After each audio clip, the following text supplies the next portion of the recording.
हरे कृष्णा, राधे राधे। एक माँ के हृदय की करुण पुकार, उन्मादी यशोदा। प्रसंग है गोष्ठ में। ब्रज की देवता है गाय, अथवा गोष्ठ सबसे बड़ा तीर्थ है। वैसे भी गौशाला नित्य पवित्र होती हैं। गाय सर्वदेवमयी है। गोपाल अपने शैशव में चाहे जब गौशाला में पहुंच जाने का व्यसनी रहा है, तो आश्चर्य क्या है, यह कैसे संभव है कि ब्रजेश्वर को गोष्ठ में जाने ही ना दिया जाए। किंतु वे गोष्ठ में जाकर अत्यधिक विक्षिप्त हो जाती हैं। उन्हें लगता है कि गोष्ठ का कण कण गोपाल गोपाल पुकारता है। उन्हें ही क्यों, पूरे ब्रज के गोपों को, गोपियों को भी तो यही लगता है। और केवल नंद गोष्ठ में ही नहीं लगता, ब्रज के प्रत्येक गोष्ठ में लगता है। अब तो गोपियां, गोप कन्याएं भी अवसर मिलते गोष्ठ में जा बैठता है। गोष्ठ ही सबके उपासना स्थान तथा एकांत बैठने के भी स्थान बन गए हैं। तब मैया को ही गोष्ठ में जाने से रोका कैसे जा सकता है। यही उन्होंने गोबर से भरी टोकरियां उठवाईं। गोष्ठ में पहुंचने पर गोपियों के मन में भी स्मृतियों का मेला लग जाता है। उन्हें देखकर मैं जानबूझकर सिर के वस्त्र खिसका देती थी और उनसे ठीक कर देने को कहती थी।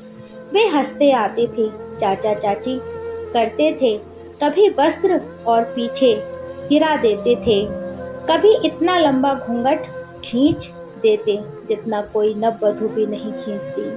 पहले मुझे माखन दे मचलते थे और कभी तो मेरा ही दूध पीना चाहते थे।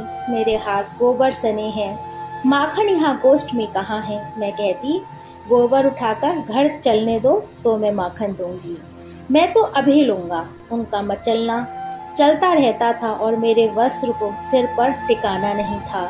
दूसरे गोष्ठों के, दूसरी गोपियों के ऐसे असंख्य संस्मरण हैं। मैया तो गोष्ठ में पहुंचते ही ठिठकी खड़ी रह जाती हैं। अनेक बार उसे भ्रम होता है कि उसका लाल रुंझुन रुंझुन नुपुर ध्वनि करता उसके सामने से हंसता किलकिलाता अभी भागा है और जाकर नवजात बछड़ों के मध्य कहीं छिप गया है। नीलमणि, नीलमणि तो कहाँ छिपा है। मैया गोष्ठ में इधर से उधर पुकारती भटकती हैं। बेटा आजा, मैं हैरान हो गई हूँ, थक गई हूँ, तू आकर स्तनपान कर, मैं तेरे लिए माखन निकाल कर आई हूँ, आजा मेरे लाल। किसी गोबर के तनिक कड़े बड़े ढेर पर घुंघराली अलके रखें, उस लेटे चंद्रमुख की एक झलक कहीं एक कोने में, दोनों पैर फैलाए मध्य में गोबर की छोटी ढेरी को दोनों लाल लाल करों से थपथपाता, कहीं दाऊ या भद्र के साथ, कहीं बछड़े बछड़ियों की पूंछ एक साथ पकड़े इधर से उधर बछड़ों द्वारा खींचा जाता, डगमग पग डोलता, हंसता खिलखिलाता। आप इसे मानस भ्रम कहते हैं तो कहें, किंतु मैया को बार बार प्रत्यक्ष लगता है। केवल उसका नटखट अब पकड़ में नहीं आता है, वह भाग जाता है और इन सत सत बछड़े बछड़ियों के मध्य छिप जाता है। तुम्हारा गोपाल कहाँ छिपा है। बछड़े बछड़ियाँ मैया को सूंघ सूंघ कर फुदकने लगते हैं, किंतु इनकी नन्ही व्या समझ में कहाँ आती है। इनमें अनेकों ने तो उस नव जलधर सुंदर को देखा भी नहीं है। नीलमणि को ढूंढ दो, वह अभी तो यहीं था। मैया गोष्ठ में जो भी सेवक या सेविका मिलती हैं, उसी से कहती हैं, बहुत चपल है, मेरे हाथ नहीं आ रहा है, अभी भूखा है। सेवक या सेविका नेत्रों को पोंछते सामने से हट जाते हैं। अपनी स्वामिनी का यह उन्माद उनके लिए असहाय है। मैया भटकते भटकते थकने लगती है तो कहना ही पड़ता है, आपके कुमार यहाँ नहीं हैं, वे मथुरा में हैं, यहाँ नहीं हैं।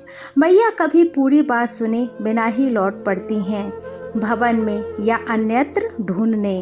कभी पूरी बात सुन लेती हैं और जड़ मूर्ति के समान खड़ी रह जाती हैं। श्री कृष्णचंद्र मथुरा से भी द्वारिका चले गए, यह कहने का साहस मैया से कभी किसी ने नहीं किया। पता नहीं यह समझती भी हैं या नहीं कि द्वारिका कितनी दूर है। इसे तो मथुरा ही सृष्टि के दूसरे छोर पर लगती है।